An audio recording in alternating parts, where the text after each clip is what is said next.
پیارے بچوں السلام علیکم، میں محمد رفیق وانی UPS ٹنگ پتھرا سے ہوں۔ آج میرا کلاس ہے 5th پرائمری سبجیکٹ ہے، اردو ٹاپک ہے سد مہادیو۔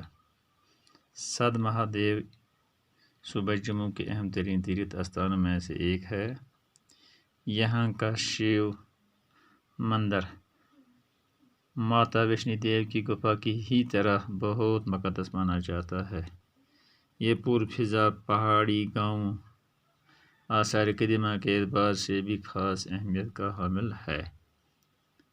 سد مہادیو کو جانے والا راستہ ایک چھوٹے سے قصبے چنانی سے ہو کر جاتا ہے۔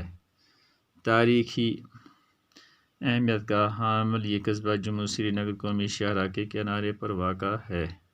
یہاں کا تاریخی قلعہ نما محل صوبہ جموں کے چند اہم ترین آثار قدیمہ میں شمار ہوتا ہے۔ افسوس یہ محل اب کھنڈر میں تبدیل ہو چکا ہے۔ سد مہادیو انتہائی خوبصورت پہاڑی گاؤں ہے۔ یہاں کے پرسکون ماحول میں عجیب طرح کی بینی اور روحانی آسودگی کا احساس ہوتا ہے۔ کہا جاتا ہے کہ اس مقام کا نام بھگوان شیو کے ایک پرم بھگت سداتیت کے نام پر پڑا ہے، جو اپنے پچھلے جنم میں اسور تھا۔ ایک دن وہ اپنے اصلی روپ میں بھگوان شیو اور دیو ماں کے درشن کے لیے یہاں آیا۔ اس بھیانک شکل و صورت والے اسور کو دیکھ کر دیو ماں کی چیخ نکل گئی۔